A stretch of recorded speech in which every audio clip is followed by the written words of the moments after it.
You having a stressful day and need a few laughs? Well, you come to the right place. Myself, Lyric, and Jimmy Jam are fathers formerly in the music industry who have a lot to say. So sit back, sip your cup of coffee, and welcome to the shenanigans. 5, 4, 3. Welcome to the Coffee Break Podcast. Ladies and gentlemen, welcome to episode 12 of the Coffee Break Podcast.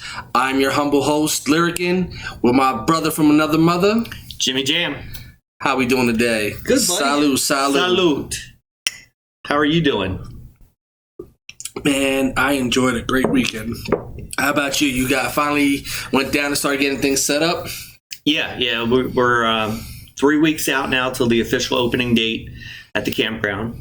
So I did something this weekend, something big. If you know me, you know how much I love my golf cart. That is my baby, next to my son. But the golf cart's my little toy that I have as an adult. And it's the version of Ice Cube and 6'4" Impala, Jimmy, golf cart. Exactly. So Christy, I finally convinced her to go with me on this idea. We added a 5-inch lift kit and big tires to the golf cart. Right. I souped it up a little bit. So we're in talking to the couple that we store our golf cart at. And Christy was laughing because I'm all into this and stuff. And she said about how much I'm obsessed, she used the word, with the golf cart. You just really like your toys. I do. Yeah, you know, it's not an obsession. It's not an obsession. It's not. I don't know. Women Maybe love makeup. They're not obsessed with it. Exactly. So the lady proceeds to tell Christy, "You won't believe this." She goes, "You think that's bad?" She goes, "Last year at the end of the year, we had a guy from Gall's Way bring his golf cart over, and he got kind of emotional, almost to the point of tearing up and crying, about having to leave his golf cart for the season." And I said, yeah, that would have been me. I didn't cry. I did get a little teary-eyed because it wasn't just about the golf cart. It was the fact that the campground was closing, and we've had such bonding moments down there with the family. I mean, this has been the best thing as a family we've ever done. So are you saying it was memories and golf cart 50-50 or golf cart 60-40? 75-25? No. I hear the blankets hitting the couch right now. Yeah. But no, all kidding aside, it was funny. And yeah, I didn't live it down all weekend. That's been like Christy's highlight, that the two wives that were there, my girlfriend, I should say, and the gentleman's wife, they were talking about the obsession. Like, he's obsessed with his boat. Christy says, I'm obsessed with my golf cart. So, well, I mean, you gotta have your own thing, right? Yeah, I mean, it's better to be obsessed from other things. Yeah, it's a healthy obsession. You know, I get to drive my little golf cart around now that I can kind of go over ramps and stuff. Oh, so you are going full hardcore glamping king. I'm going to take the title. We're going to give you the WWF belt and the crown. And the crown. Yeah, I think like Jerry Lawler. You'll be the Jerry Lawler of the campground. Okay. Yeah, I can handle that. You got to have the Bluetooth speaker, and you got to play that royal music and just give them the wave. The little Queen Elizabeth wave? Yes. Okay. So you had a big weekend, though. I mean, enough about mine. Let's talk about yours. Man, listen, I want to, first of all, my big brother Brewski and his beautiful wife, they are one of people that we trust with our little minions. You know how we are with our kids. Oh, I know. Same way you are with yours. Very much so. And for the first time in a long time, me and the wife had no kids. Mm-hmm. We dropped off the kids, and we were just like, what do we do now? Yeah. Like, we're so used to just having them. Yeah. And it felt weird. I mean, we went shopping. As you know, August will be our 10-year anniversary. And I bought her the ring she deserved finally. You are the man. We got married. We wanted to get married, and we did it on a budget. Literally, I think when we got married, we spent $200 on everything. Wow. She found a dress on a dollar rack at the mall. Really? Her dress, though, that she looks immaculate in. I saw that dress on her. I saw the pictures from your wedding. She paid more for the shoes than she did the dress. That's amazing. And I already had my pants from, like, I had white khakis. Okay. Because at that time that was in. So I had a pair of white khakis, got the shirt. I bought a vest, just as a piece, everything. It was under $200. Where was the wedding at? Just as a piece, over there by the Castle Skating Ring. Okay, yes. And then you went for pictures, if I remember, out to Long's Park? No, it was the not Long's Park. Greenfield. Greenfield, yes. Not the Greenfield. Shout out to Mike Sutherland. I've been friends with him for years, and he gave us the pictures. He gave them to you? That was his wedding gift to us. I mean, because me and Mike we did so much as a graphic designer, photographer in the days that he was just like, here, this is for you guys. And we had so much fun. Mike did a lot with turning the tables too. Yeah, he's a good guy. He is. Stand-up guy. Yeah. But she got the ring she finally deserved, and she doesn't have it yet. She went to get sized because my wife is a little petite little thing, but we just happened to stop because I needed sneakers. Okay. So we stopped at Foot Locker. I got a pair of sneakers, and she's like, well, let me see if they have something that would entertain me. Now, my wife is a size 5. 5.5, she can fit comfortably. Okay. But she sucks it up and takes a 6 most of the time because it's hard for her to find female fitting shoes. She can go for an adult. Yeah. She can go to a kids, but they fit different. Yeah. Would you know they had 2 pairs of shoes in her size? Did she buy both pairs? She bought both pairs. Good for her. And she looks good in them. Like the one's a little plain and clean, and the other one's a little more edgier and colorful. And I was like, so she was happy that she found shoes. I think that was a little more happier than the ring at that point because she doesn't have it. Yeah. Once she gets the ring, it'll be a different story. So April 8th is when we get her ring, and she's counting the days down. Oh man, you got to be excited. That's amazing. That's amazing that you. She deserved it. I mean, being married isn't easy. So when you survive ups and downs and tribulations, it's when you get to the end of the roller coaster, you're like, wow, that was fun. Yeah. And we went through it together. And you want to get right back on the ride. Yeah. I mean, I think every 10 years you go through so many ups and downs, left and rights and ins and outs, and it's a journey. It is. That's what life's all about. It's finding that person to take the journey with. So I made a deal with her. I said, if we make it to 20 and you haven't killed me yet, then I'll buy her another ring at that point. Nice. You're going to be. So my theory is when we're older and we're done being hooligans and watching our daughters start to make their families and stuff like that, there's something to pass on. So me and her on this whole brings of starting different things in life, starting our own traditions and stuff like that. So that's going to be something we start now. That's really cool. I mean, I think you hit the nail on the head when you said starting our own traditions, because that's, we joke around about the golf cart, but, part of me getting sad at the end of October last year was the fact that we have created new traditions and we've done new things with our family. And to be honest with you, I don't know if we ever would have done it if it wasn't for COVID. It's crazy how much COVID brought a lot of people closer and forcing you to deal with certain issues. Like, all right, my son is getting to the point where he's going to be driving soon. Yeah. But he's going to be doing his own thing. He's going to get a job. He's going to do his own thing. He's not going to have a lot of time.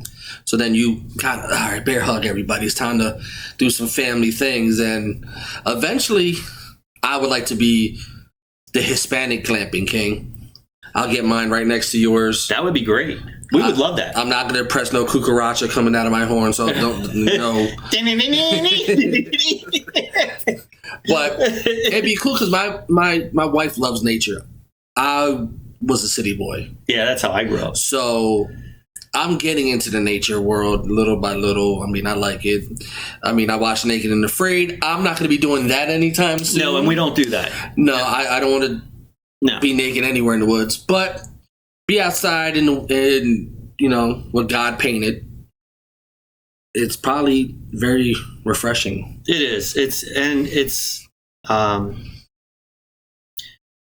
just a way to take a step back and, like you said, enjoy what God painted, take a breath, look at everything, and just enjoy the time together because you don't have a TV. Your phones work, but the Wi-Fi is not really great. So you talked about, with your son. My son is going to be 21 in August. So he's been doing his own thing since, he was 17. And we're getting old, brother. I know we are. But, Jimmy still makes the time to be a part of our family. Like, he'll come down. He may not want to drive with us to the campground, but he'll come down and, spend the night or something. But see, that's great because you built that bond. Like, all right, let me go hang out with Pops for a little bit. Yeah. Let me make sure we make memories, because we have this thing that we want to do in our when we buy our forever house. We want to claim one entire humongous wall and just pictures, whether it's a big picture, little picture, whatever size picture we get of memories. So then you can literally walk down the aisle and see a collage of just memories.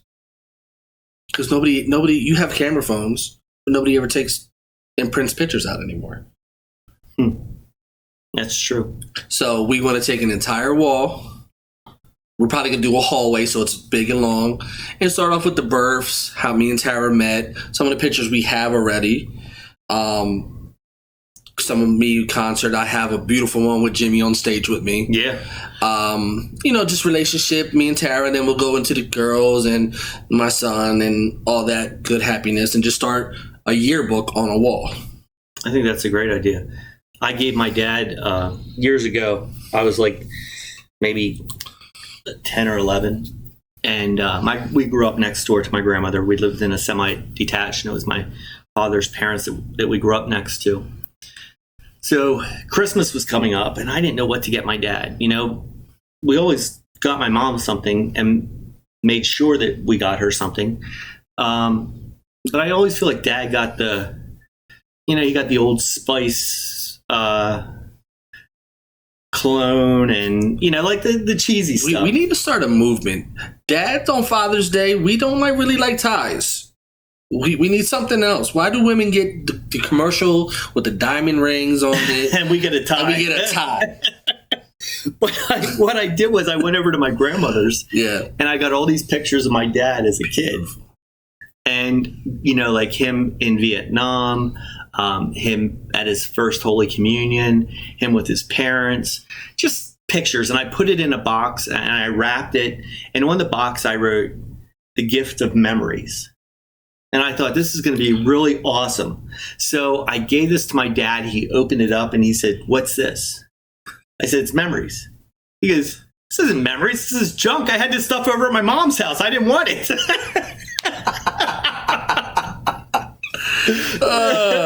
That is so your pops. So that's the joke of our family is, give them the gift of memories. Man, we had fun. This weekend brought a lot of memories, stuff like that. But we stopped off and got in the house and said, I still gotta say, what are you gonna do, babe? She's like, I might jump in the shower. I was like, well, I need to finish watching Superman. So when by the time I'm done watching Superman, you should be done. She just looks at me, shakes her head. She goes, "You're such a big kid." And it made me think, liking the things that we like, comic books, Star Wars, Cobra Kai. And just being very youthful in us. Is that being childish still? That's a good question. That's a really, really good question. Because of what we like, does it make us childlike?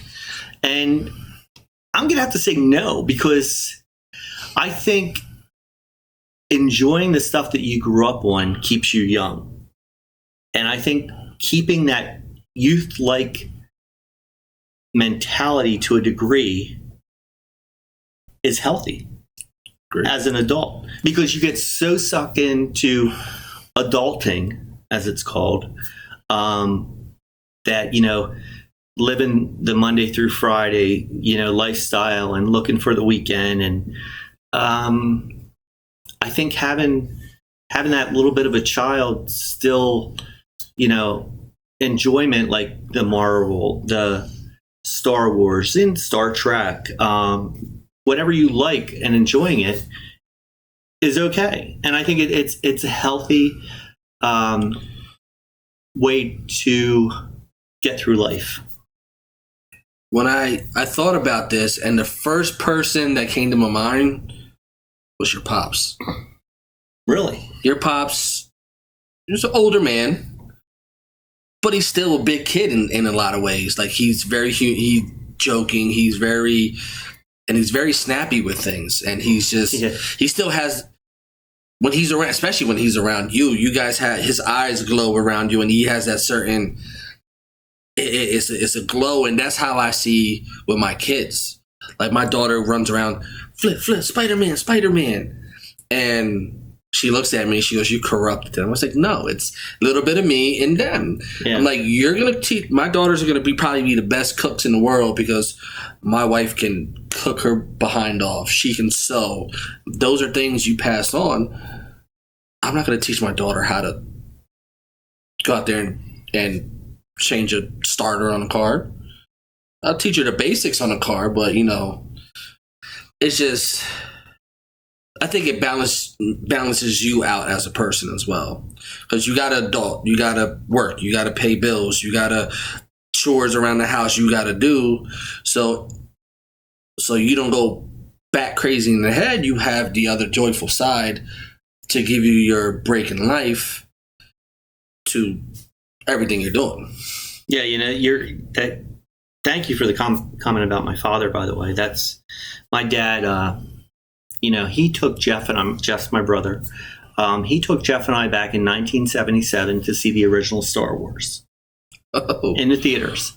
So, what theater? We went downtown, Queen Street. Oh, wow. And when the last Star Wars came out, Jeff and I took my father. See, that's amazing. But, my dad has a saying, and he always says, "Don't be me, be yourself." And he talks about this whenever it comes to me with my son, with Christy's kids, with my relationship with Christy, with life in general. He tells me, "Don't be me, be yourself." And you know what? I understand what he's trying to say, but if I can be half the man that he is, I'll do okay in life. I take it to the point where something like that, you're taught how to.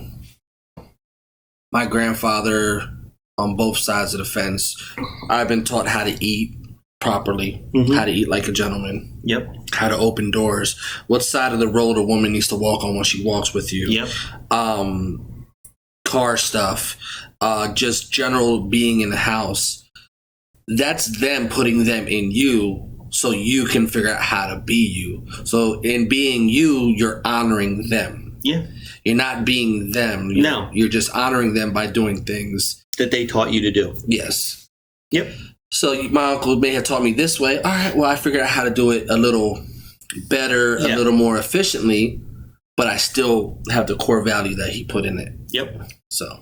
Yeah, I don't necessarily do everything like the way my dad did it growing up. But my dad has this thing that he thinks that he didn't always do the best job. And, I didn't need this. I didn't need that. I had exactly what I needed, and that was him.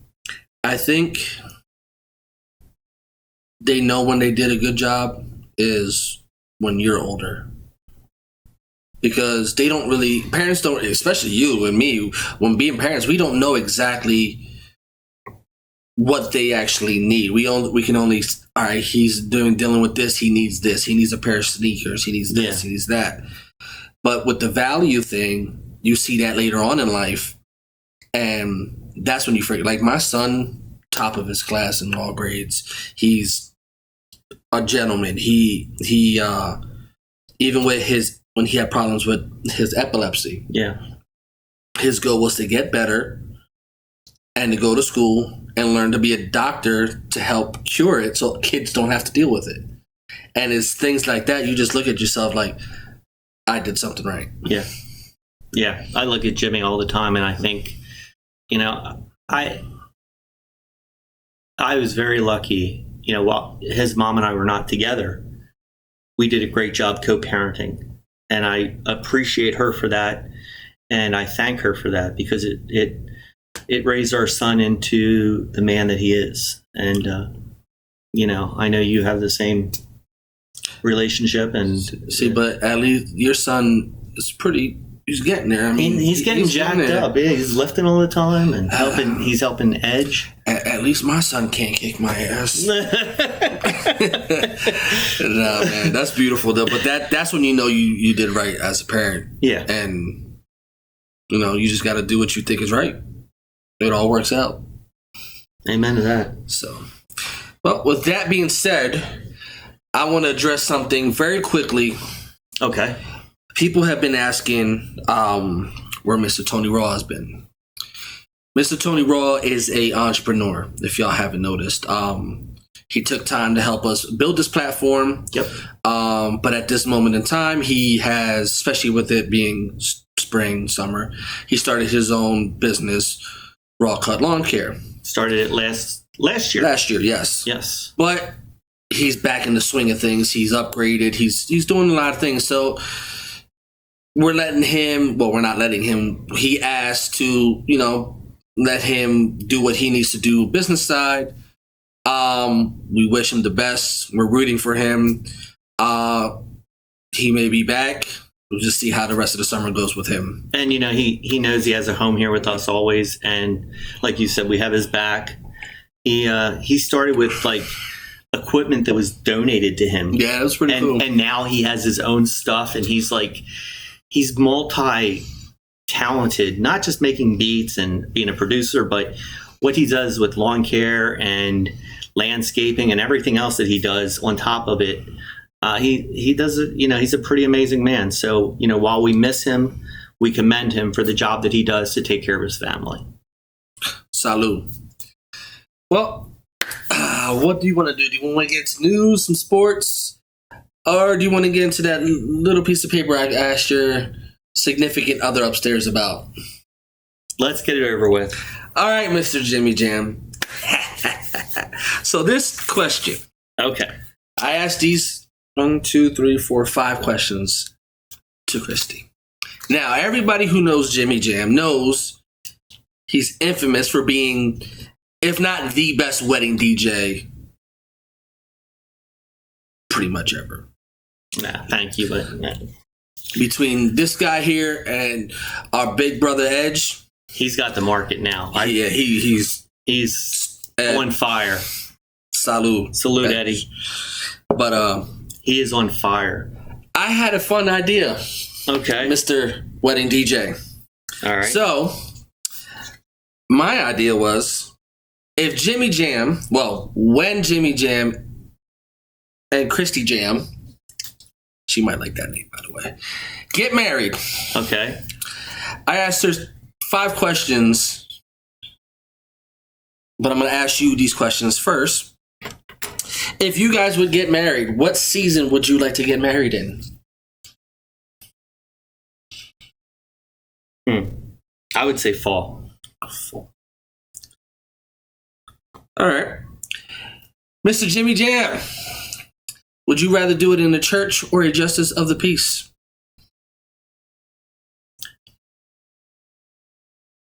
We've both been married before. So I know, though, that it means something to her. I would say a church to her mom's church or something like that. Now, would you personally want a big wedding or a small wedding? Small wedding, big party.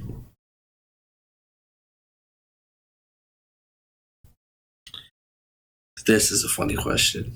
I know the answer to this one, but would you rather have a DJ or a band? It's funny. I asked Eddie this question. We were together a few weeks ago, and I said, so do you want to be in the wedding or do you want to DJ the wedding? He goes, I'll be in the wedding. I'll bring somebody else to do all the wedding stuff, and then I'll run the reception. I said, that's a deal. I want to be the guy on the mic that introduces everybody. Ladies and gentlemen, Jimmy Jam. So, all right, and this is a funny question. What main flower would you want? She loves purples and pinks, but she also likes lilies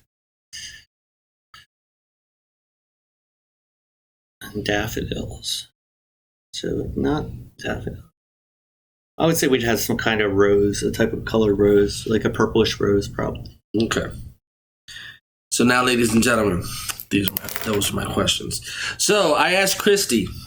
Christy gave me her answers, and Christy gave me what she thought Jimmy would say. So let's start with what she thought Jimmy would say. As far as season, she thought you would go with winter. Really? Church or justice of the peace, she thought you would church. Small or big, she says you're a ham. You're going big. She said you would definitely pick a DJ. And she said flowers, you would probably cop out and say whatever Christy wants. She knows me too well, except for the first part. So these are her answers. Okay. So you previously said fall. She said summer. Okay. She, between justice of the peace and church, she says if she had a third option, she would want it to be in the woods. But she would pick church as a second option. She would prefer from your huge wedding to a small wedding. She and you all picked DJs, and she preferred lilies. I said she liked lilies, but I honestly thought the rose. But I did say lilies. So now, ladies and gentlemen, you saw what I did for my brother. Here's the blueprint to his wedding. That's what brothers do for each other. Thank you. But I thought that was fun. I just really thought with you being a huge wedding DJ and you being at weddings all over the world, I think that was kind of a fun thing to do. It was. I was nervous. I didn't know what you guys were talking. I was like, oh my gosh, I'm going to get these questions. I had other questions like, did you guys want to go do like the bachelor party and stuff? I was like, I wanted to keep it simple and just to the wedding itself. And I think it was funny. I enjoyed every second of it. And you saw I just gave my brother a blueprint for it. So. Yes, you did. Thank you. So we'll be getting married in the summertime. Summertime and outside in the woods. Yes. Well, I know she wanted outside, but that wasn't an option. So church. Well, we can do it. We'll make it outside church. Who says the church has to be with a roof? It doesn't. So, Mr. Jimmy, how about we get into some nitty gritty funness? Okay. You want to pick news or you want to go sports? What do you want to do? Well, we have some fun sports stuff here. So why don't we go with sports? Not young. The old but still very powerful Mike Tyson is not wanting to fight in a regular boxing ring. No. He is enjoying these exhibitions. Yes. Where they donate a lot of their money to charities. Yep. Is rematching Holyfield. I believe it's the 29th of May. Yes. After his first outing with Mr. Roy Jones, I don't think I would take any type of money to be in the ring with Mike Tyson still. I don't know. I don't know if I'm going to bite an ear off this time. I don't care who you are. He still has the punch that will take you out, I think. Roy Jones said, he's like, you could feel that he was holding back, but he was still, even at 50 cent per capacity, woo, his ribs hurt. Yeah, pound for pound. I mean, to me, the greatest of all times, the GOAT is Muhammad Ali. There will never be another. Mike Tyson would be the baby GOAT. Yeah, Mike Tyson would be second on that list. And if Evander Holyfield wants to rematch him and they're up for it, I think it's something everyone wants to see. I think the first fight was such a disappointment because everybody expected so much more until the ear bite, which was infamous for went down in history as one of the most disappointing matches, I think. Probably. I think that tarnished Tyson for a while till he came back, and I think that was his downfall. Yes. That was his downfall. But to see this fight again and as an exhibition, I would love to see someone get knocked out for once between the two of them, but I know they're not going to do that. So yeah, it is possible. I mean, it is always possible to have a knockout, but I think what they're doing for the exhibition to raise money for a charity, I commend them both for that. I think it'll be a great match. I'm looking forward to it. Am I going to pay to rent it? Probably. I definitely would watch it. I definitely would. Being a huge Tyson fan, I would. Yeah. So from Muhammad Ali, Mike Tyson, the GOAT and the baby GOAT, let's go to who do you think is the GOAT? And I know you have a list of a gentleman over there that talk about who he thinks is the GOAT at quarterback. Who do you think is your number one GOAT in football? In football, not just your Steelers, but in football. We've talked about this a couple times now, and I mean, Joe Montana is up there in my book, but I would have to. I'm going to probably choke on this a little bit, but Tom Brady. Excuse me.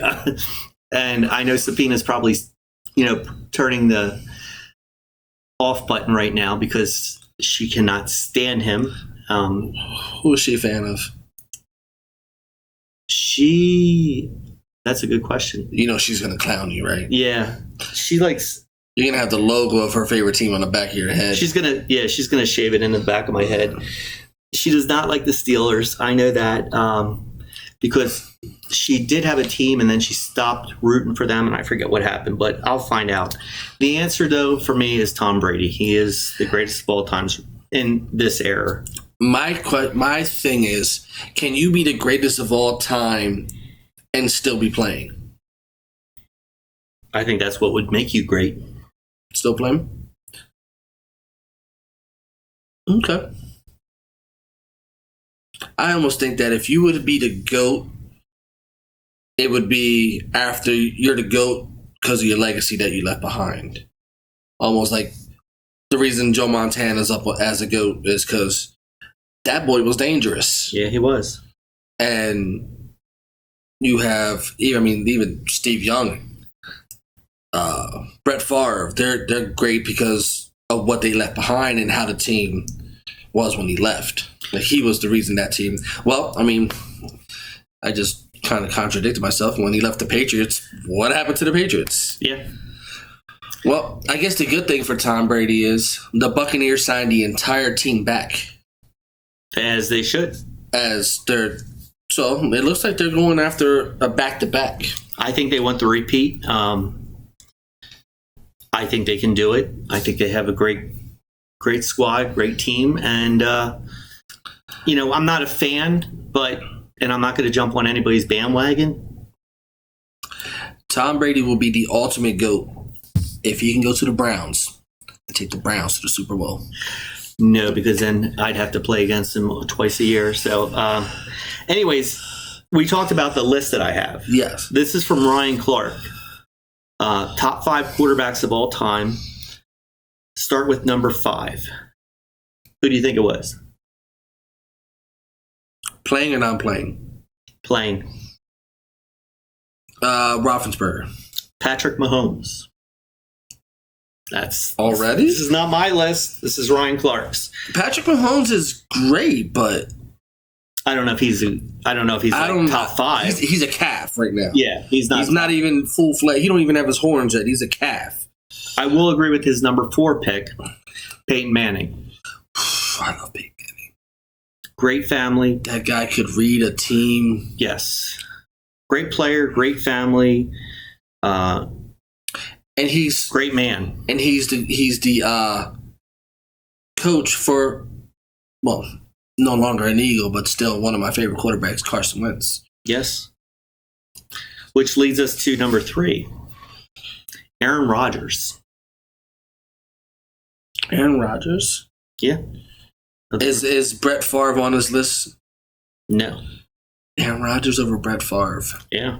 And over Drew Brees, which I find a little. Drew Brees did not make the list, but you know who number 2 was? Whoa, hold on. So you got Aaron Rodgers, which is a great player, by the way. Great player. I still say he's Finkel and Einhorn from. He over. From Pet Detective. Doesn't he look like Roy Finkel? Ray Finkel? I forget his first name. So you have Aaron Rodgers. Oh, righty then. Over Drew Brees, who I think by far is one of the best. That guy can read the defense like Peyton Manning can. Yes. Over Ben Roethlisberger. Wow. All right. Okay. Number 2, Joe Montana. And the number 1 of all times. Let me guess, Brady. Mr. Tom Brady. Yep. You know what? That's his top 5. The only one. I had a problem with 2 of them. I think Patrick Mahomes is too much of a calf right now to put him in that conversation. And I would definitely put Aaron Rodgers in Patrick Mahomes' position. And,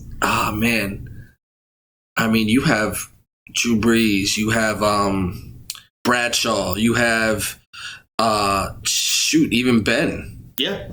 Ben deserves to be on that list too. I think he does, but before Patrick Mahomes. Again, this is, Ryan Clark's pick. I was scrolling through, I saw this, I thought it was interesting. In fact, I sent it to you ahead of time.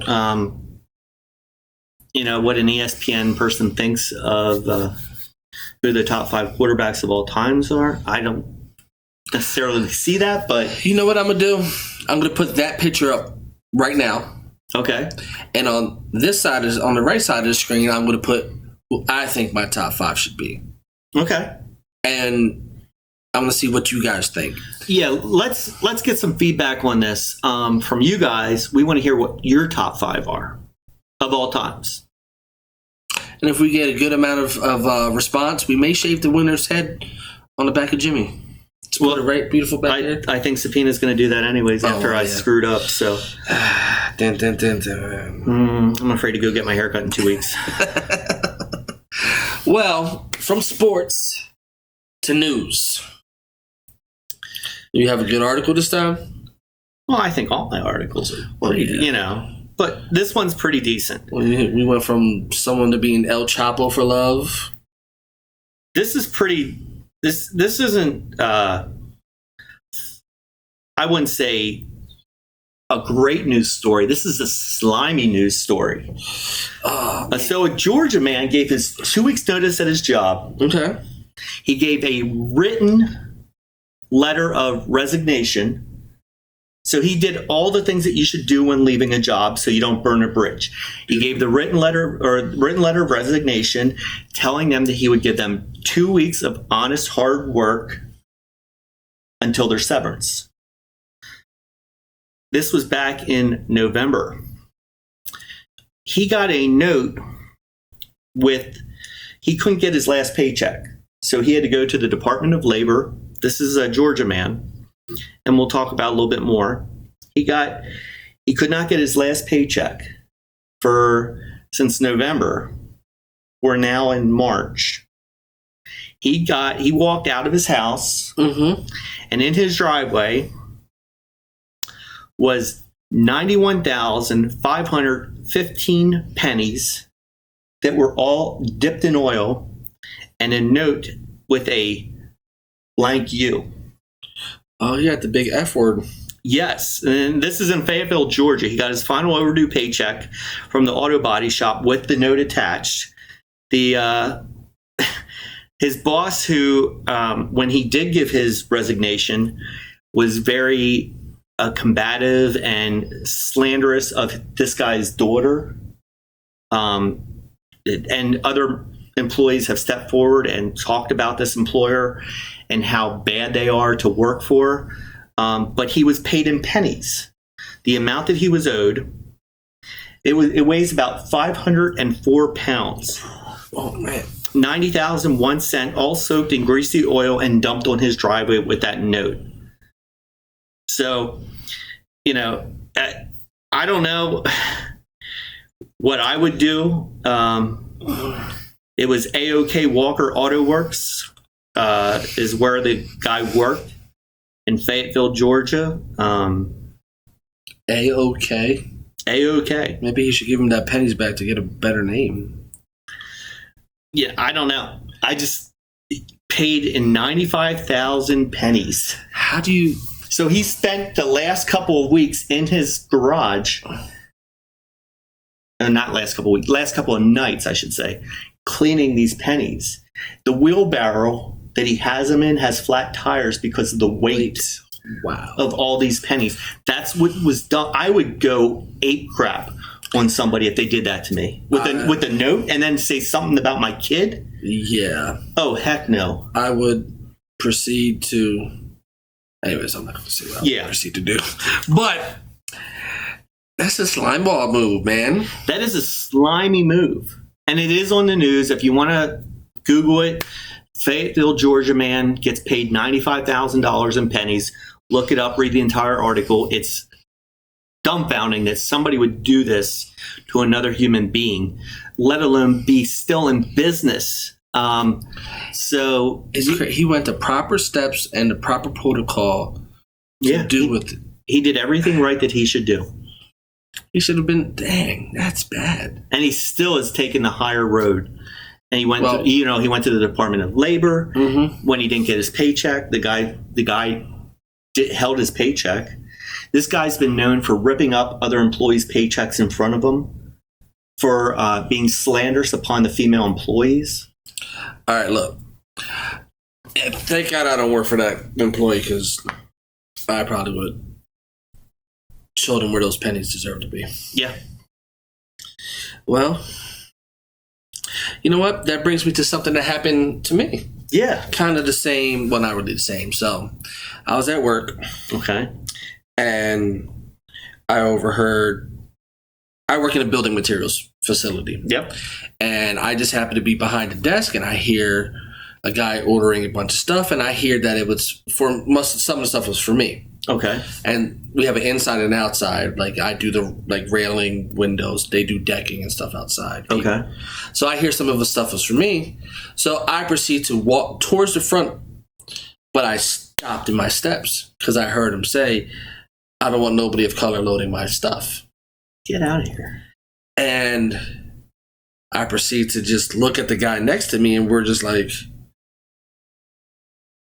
did that really just happen? Yeah, what year is this? And the guy proceeds to go out. I go up, and they're like, "Hey, if you want to load this or not," because they're going to look out for me being, sure, a Hispanic man. I said, "You know what? I'll load him." Okay. I fear no one. You know what I mean? So I got his stuff properly, put it in the cart, put it the way it's supposed to be. Notice that on his paperwork, there was a few things that he got that he didn't need. And I proceeded to walk out. Like, "Hey, look, you ordered too many of these. You ordered too many of these. This is not the right bracket for this. This will be the right bracket, and this will save you some money." The guy proceeds to look at me. He gave me a thank you.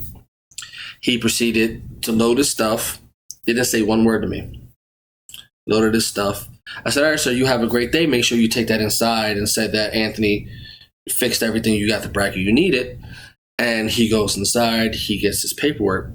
The guy proceeds to track me down. Why? And he goes, thank you for doing what you did. Okay. Hands me a $50 tip. Get out of here.